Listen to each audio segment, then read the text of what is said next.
Welcome to day 5 Minecraft Build Challenge. Today I want to take you to some really easy starter worlds and show you some commands and some settings that are great to just kind of get you started now that you know how to move, how to get your inventory, how to do signs and cool stuff like that. So we're just going to look at a very basic Minecraft Build Challenge and how to get going and how to set some settings up in there that are really good to know. So I'm going to go to View Library. I'm going to go to the monthly build challenges, and I'm going to scroll down here. And a fairly simple and easy one is right here. It just says build a simple house. So I feel like that's a really good one and easy for kids to do. So I'm going to click create world, and it's going to import that world for me to use. Now, some things to note. When this eventually does pop up, there's going to be an NPC. So that is a character that you can interact with and can answer questions and tell you what's going to be happening in the world. So while this is loading, let me go ahead and get my 5-minute timer ready to go and set up for our Minecraft activity. All right, so again, this is the NPC that I was referencing. When I look at this person and I right click, or if you don't have a mouse and you want to do the two fingers, you can do the two fingers clicking. But so I just right click, that NPC will be able to read to you. Now you can actually click here and it turns into the immersive reader, where if you have students that may not be on that reading level, it will actually read it to them. And so you can actually hit play. Welcome to the House Build Challenge. You must build a house with 4 walls, a roof, and a door. All right. And it gives you the directions, and it says roof, door, all those things. And again, it just walks through the whole activity so that way students know what to do. And so, yeah, so here I am. I'm going to be in this world, and I'm going to be building my house just right over here in this little section. Now, some command prompts that's good to know. So when you're doing a command prompt, you're going to hit the slash button. So backslash, this little button that's right down here, and that gets you to this little where you can chat or type messages if there were other people that are playing. But the big thing is just right here. So these are different commands that you can do. For example, like if I wanted my weather to always be clear, I can click clear, and then I can hit enter or that arrow button, and my weather will always be clear. So if it starts to rain or something like that, I know that I can change that. Now, another thing that'll happen too is it will get dark after a while. One thing that I can do with that is, again, hit the slash button, and I can just down here type that I want it to always.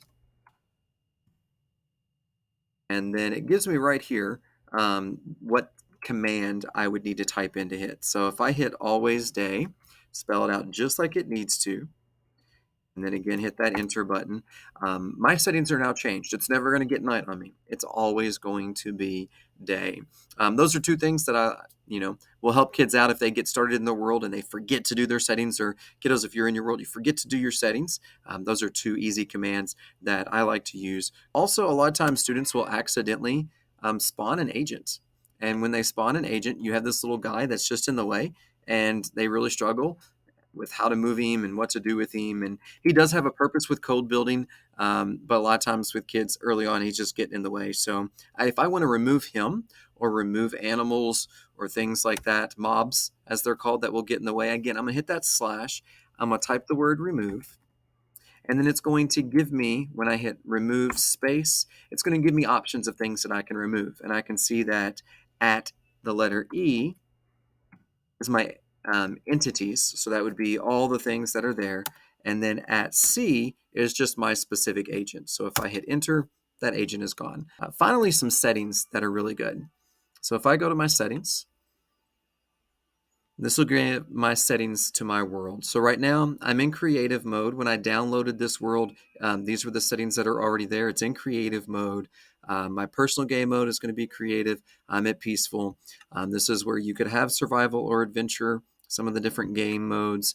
Again, there's some survival, creative, adventure for the personal game mode, difficulty.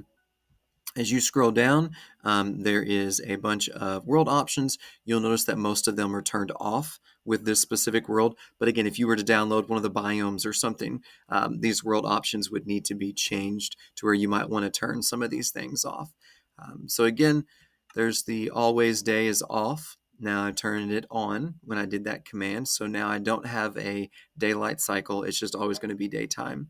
Um, there is mob spawning, so you might see some animals that'll pop up in this world, but I could turn that off if I wanted to. And so it also has the weather cycle off. So I won't have a weather cycle in this world, but if I hit it, then it could possibly rain or storm, and I would have a weather cycle. But again, I turn that off. I like to have the weather cycle off. I like to have the daylight on when kids are building. So it's just always day. There's no weather, and that way they can just focus on the building and none of those things. So again, those are just some basic creative mode and stuff settings that I think it's really good to have in your world as you start building. And then, yeah, I think this is a great build space to start. Over here, oh, and there's my timer, is the chest.